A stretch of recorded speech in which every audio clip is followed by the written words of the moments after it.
Hello everybody, I'm your Chief of Wrestling, Craig Anderson, and you're listening to Dirt Sheet Mania, episode 16.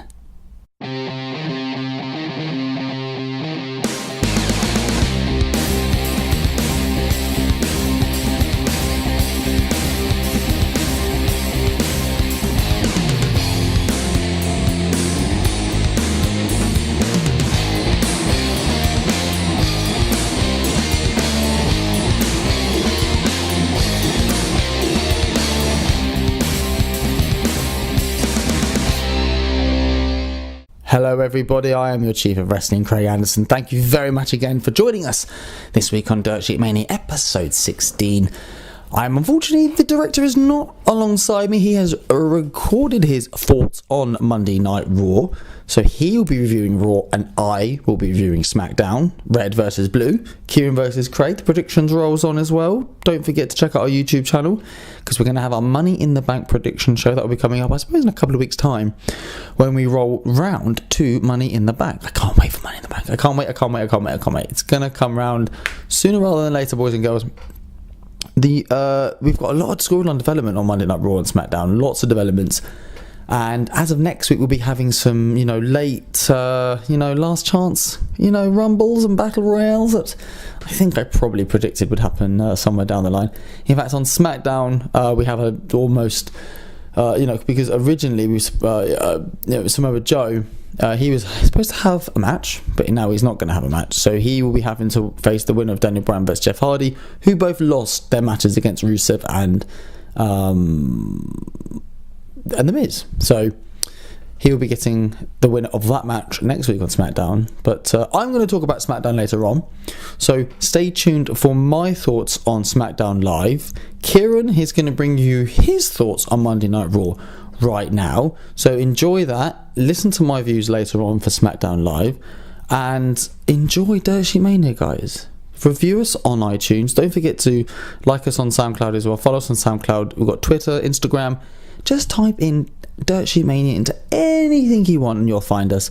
And don't forget to use that hashtag DSM Wrestling. Now, I don't think I'm your Chief of Wrestling, Craig Anderson. And here's the director with his thoughts on Monday Night Raw.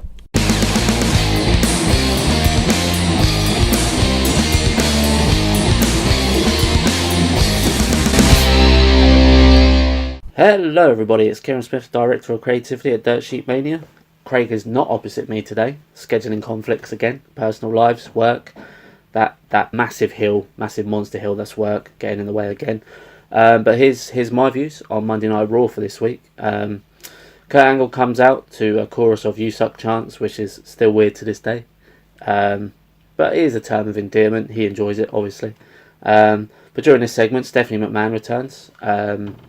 Almost think it's almost too soon off the bat of her match against Ronda Rousey at WrestleMania, but it just begs the question for me whether we'll see Triple H versus Kurt Angle possibly at SummerSlam. These two obviously are not getting on as a general manager and commissioner. They're probably teasing something for the future, but a Triple H Angle match at SummerSlam is probably the most likely direction they're heading, if they head any direction at all. But Roman Reigns comes out and he says he's the uncrowned Universal Champion, and he's not in the Money in the Bank ladder match because he got screwed. But Kevin Owens comes out and actually says he quite likes Roman Reigns. Not many people do, but quite likes him. And match gets set between Roman and Kevin Owens until Jinder Mahal gets involved in the match. And lo and behold, did someone call Teddy Long? We have a tag team match with Seth Rollins, who saved Roman from a beatdown with two parts of the Shield against Jinder Mahal and Kevin Owens, both Canadians. And in the end, we see them Roman and Seth victorious, but Jinder beats down Seth and Roman down on the stage. Love this from Jinder. I think he deserves a bit of a viciousness to his heel character, and him taking down two parts of the Shield. With a ferocious steel chair shot. We're probably going to see some sort of Roman versus Jinder match, maybe a Money in the Bank. I don't think this is a good match for Roman, but do they know what they're doing with Roman at the moment? I think at some point they're going to have to maybe pull the plug on this push on Roman, push him in a different direction, unless they're ultimately going to keep this Roman versus Brock, and Roman is the man to take the Universal title of Brock Lesnar. So the next segment, what pretty awful segment to be fair, was the Sami Zayn introducing the world to Bobby Lashley's sisters. Now, you can probably shit on the segment, but Sami, he gave it his all in his segment. It might have been stupid, but he owned it, and you can't complain about that. He put his all into it, as he always does. The Bobby Lashley beatdown on the sisters, so to speak, was good. It was a bit of fun in there as well, a bit of taunting. But also just want to say, did Sami Zayn get Bobby Lashley's sisters from a No Way Jose conga line? Next up, we've got Alexa Bliss versus Ember Moon.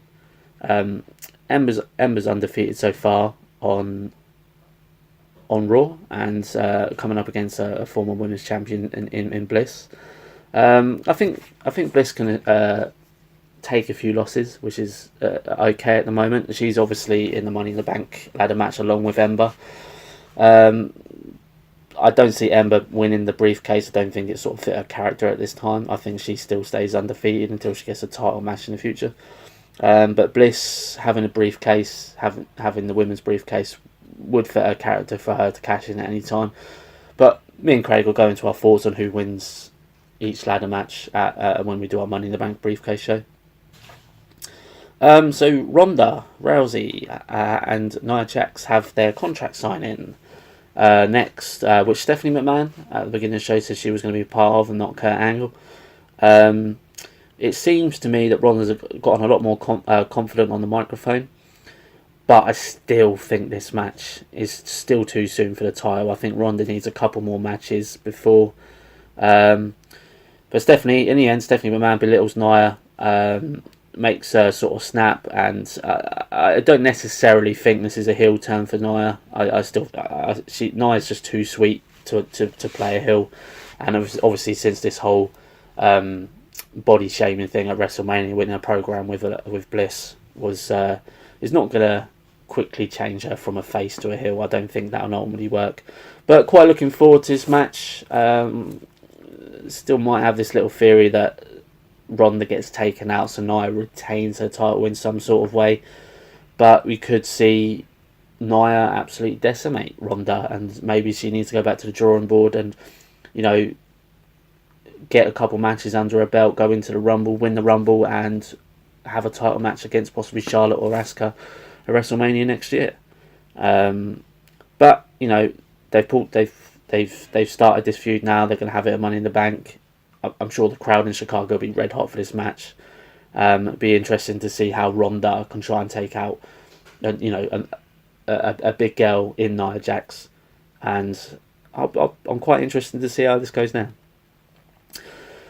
Just one little note on the Dolph versus Chad Gable match. Dolph was in the ring, and there was a lot of sort of shots of Drew McIntyre in the background on just ringside.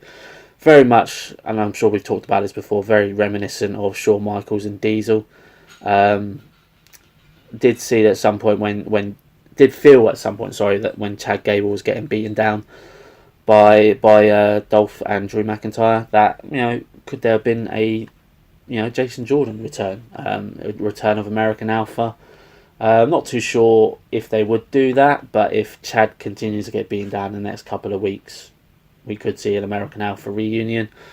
This would make sense in terms of the fact that Dolph and Drew are now a tag team, and they face a credible tag team, former SmackDown Live tag team champs, NXT tag champs in American Alpha. So this would be a great little feud, a great little matchup. Both all four can wrestle, but especially like Dolph against Jordan and Dolph against Chad.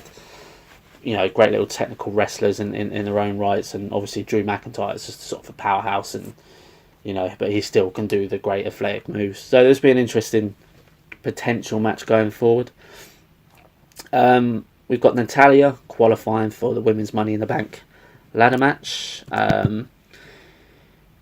She beat two members of the Riot Squad and Dana Brooke. I didn't really see anyone else qualifying from this match. Natalya is obviously the veteran hand.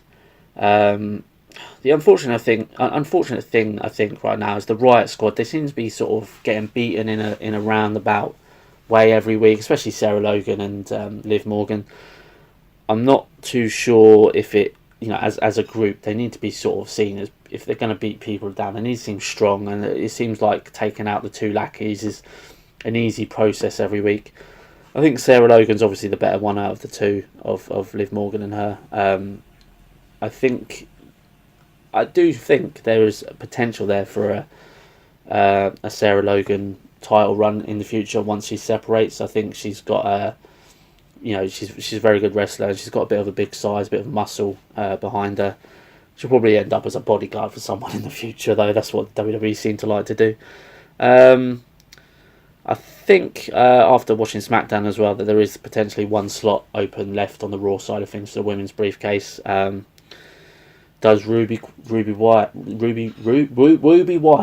the Iconics would say, does she qualify for the match? I think that would fit her character if she had the briefcase. But it'd be interesting to see who the last person coming out is. Then we cut to another Elias versus Bobby Roode match. Elias wins, but then we get, when Elias is going to the back, Braun Strowman taking out Elias, which was fun. Didn't expect it, didn't see it. It was quite funny. Sort of get Strowman back to just taking out anyone he likes because he can, and when he can, and do it when he likes. So, but a match was made earlier on in the evening from Stephanie McMahon of Finn versus Braun Strowman. Quite interesting to see that these two are trusted in the main event. Obviously, we all know that Braun's probably the future champ, and Finn's trying to re-establish himself in a way to get back to that Universal title run. But look, I think it's easy to say. Braun's in this Money in the Bank briefcase, Money in the Bank ladder match. Braun probably, what I'd like to see is Braun win it, and Braun just straight up challenge for Lesnar at a match at SummerSlam. None of this dirty cash in for Braun, because Braun, in my eyes, is the man. Braun should be. Everyone should get. WWE should get behind Braun Strowman, and having him face Lesnar at SummerSlam in a straight one-on-one match, and having him beat Lesnar, get that title off him. Because Braun can have good matches with everyone. For a man his size, usually it's hard to have matches against him. But even this match against Finn Balor, it was a great match. There was a lot of Finn had a lot of comebacks, and he gave it his all ultimately against Braun, and that led into that respect of Braun standing up Finn in the corner. And I think Braun is definitely the man, and he should be the man to beat Brock in the future, hopefully at SummerSlam. I like the briefcase way I mentioned, but could it just be a standard one-on-one match against Brock Lesnar at SummerSlam? We'll probably see Roman Reigns, if the WWE have their way, get involved in this match, and ultimately it'll probably still just be Roman versus Brock Lesnar. So we'll see. But anyway, that's my views on Monday Night Raw. Hopefully next week me and Craig will be in the same room with each other, but if not, I'll record my views separately to him, and obviously my views are always better than his. So but anyway, hopefully next time we'll be in the same room together and back to our regularly scheduled Dirt Sheet Mania. Anyway, take care, cheers, bye.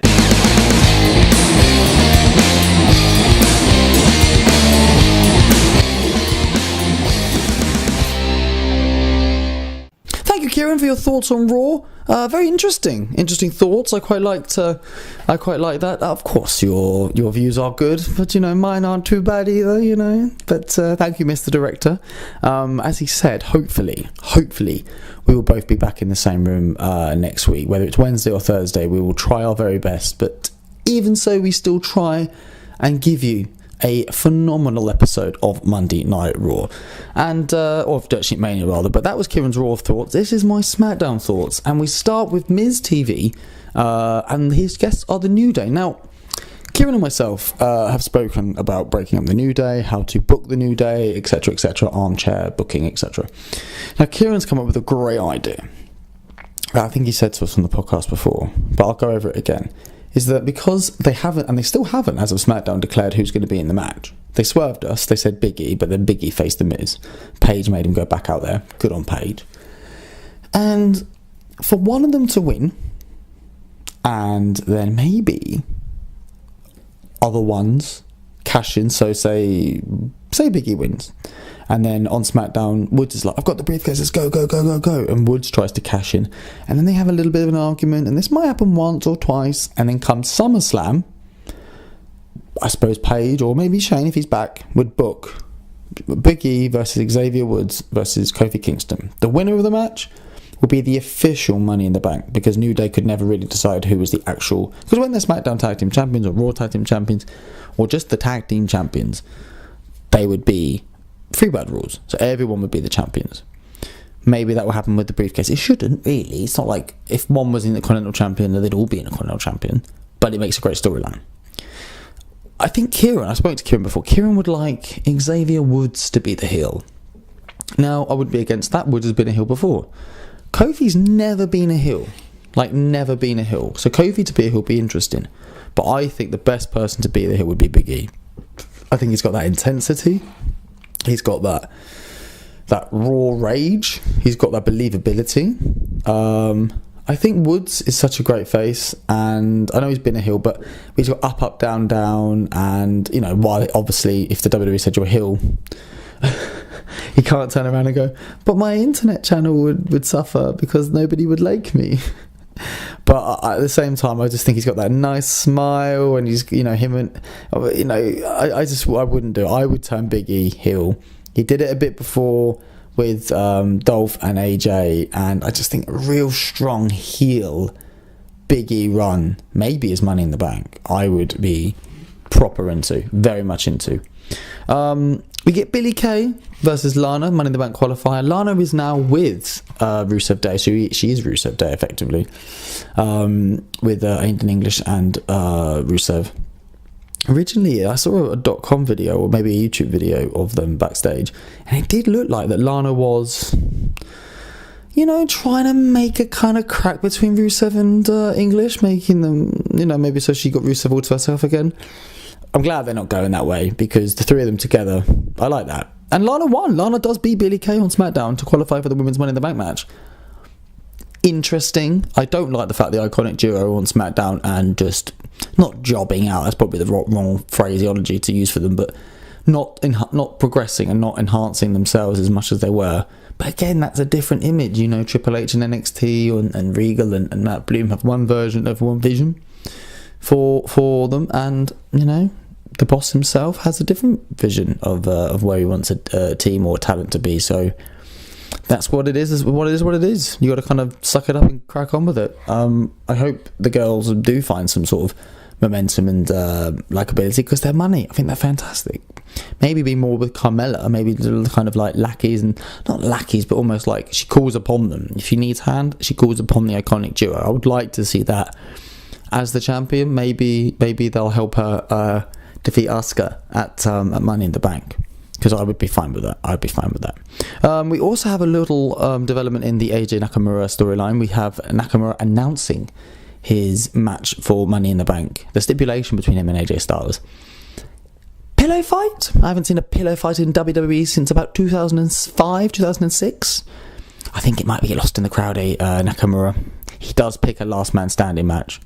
I think me and Kieran were both wanting a Iron Man match, and then even if it was a draw, to go into overtime, because then that's a definitive winner.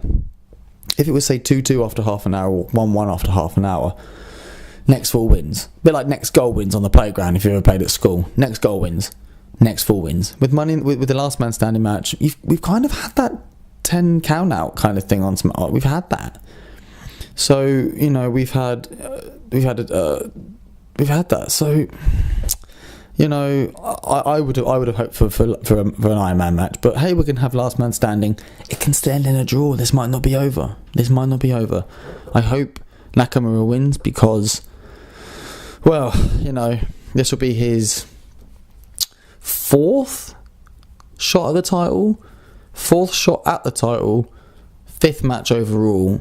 AJ's won 1, he's won 1, and there's been 2 draws. So let's please have a win for Nakamura, because if he wins, then the feud continues, and I think these two together are money, and they're fantastic. So hopefully it continues. I'm not holding my breath because, I've said my heart is Nakamura, but my head is saying AJ, and that's what the predictions will bring you in a couple of weeks' time.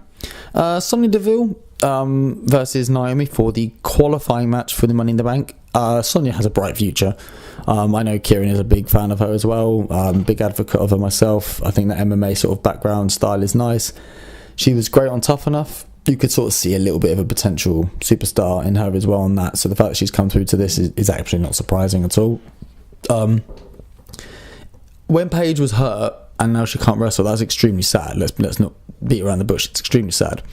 But the one thing it does allow in this case Sonya and Mandy Rose the opportunity to shine, and Sonya is certainly doing that, and I think she was phenomenal against Naomi. Naomi won. She is in the Money in the Bank. You can't help but think they're going to make her just be do this spot, do that spot, flip here, do that, and that's fine because she's super athletic, she's super talented, but I'm sure she'll want to show more than just, I can do this one move, or I can do this jump off of this or flip off of this. She's mega talented. She's got a unique gimmick. Feel the glow. She's a great advocate for young girls and that, and a great role model. So great for Naomi. Could she win the Money in the Bank? Absolutely. There's a lot of, in fact, in the men's and the women's, there's a massive shout for, they could win, or she could win, or he could win, or she could win. There's even Braun on Raw, or Finn on Raw, and then they got the New Day on SmackDown, the Miz on SmackDown. There's so many of them could win, so many. So big advocate for big choice. Lots of people are going to have to be disappointed come the end of Money in the Bank in a few weeks' time. And one thing that was disappointed on SmackDown was the Usos, because they faced the Good Brothers, Carl Anderson and Luke Gallows, and the Good Brothers won. They beat the former SmackDown Tag Team Champions, and as such they will face the Bludgeon Brothers at Money in the Bank. Can absolutely seeing this going on the pre-show, unfortunately, because of simply 2 Money in the Bank matches, probably WWE title match, tag title match. I can see this end up being on the pre-show. Should it be?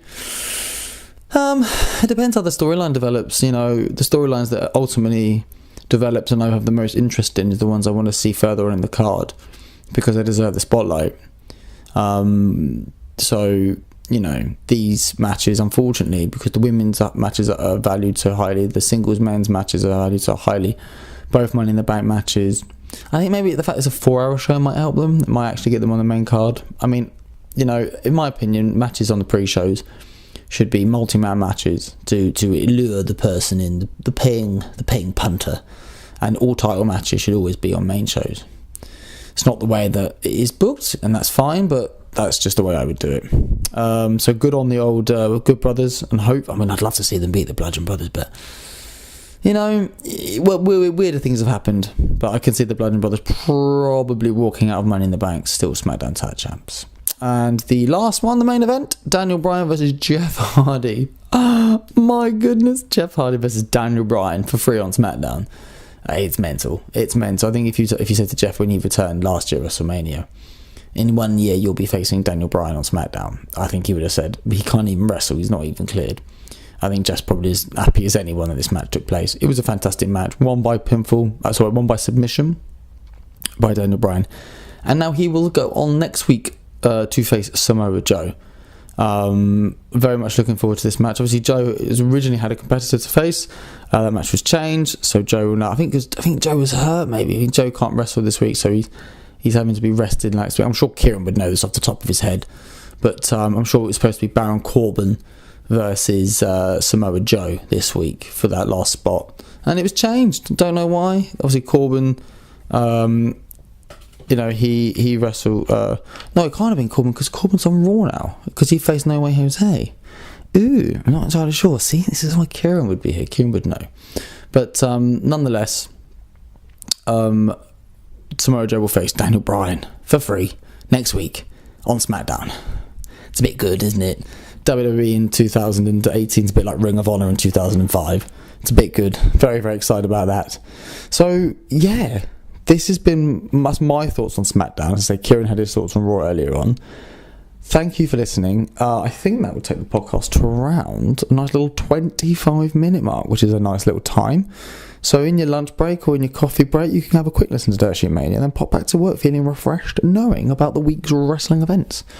I mean, guys, we filled in this. Hopefully, if we don't get a chance to do a Royal Ramble, then quickly go online, because you'll see all this information already about WWE and SmackDown going to Fox in 2019. It looks like it's going to Friday nights. It could be 3 hours. It's, which is great for us, for me and Kieran, because we can record on a Tuesday, but bad because there's another hour of wrestling. I mean, this is all hypothetical at the moment because it's not actually happened. And if it does happen, then, in regards to SmackDown being 3 hours, it looks like SmackDown is going to Fox 100%. But if it's going to be 3 hours or not, hard to tell, don't know. WWE, the volume of money they've made on the stock exchange is ridiculous. I think it's like $500 million in a year. Or half a year. It's mad. But all that kind of money, you think, what else can they do? What can WWE do that they already haven't done? Host a Raw on the moon, I think, is probably about it. Let us know your thoughts. What can WWE do that they haven't currently done and they actually think is possible? But no, thank you guys. We appreciate your time, your efforts, and your listening ears. I have been your Chief of Wrestling, Craig Anderson. The future Kieran has been the Chief of the Director of Creativity. He created so I could procrastinate. Thank you very much, guys. I'm off to bed now. I appreciate your time and your ears. Dilly dilly. Dilly dilly. Bye bye, guys. Take care.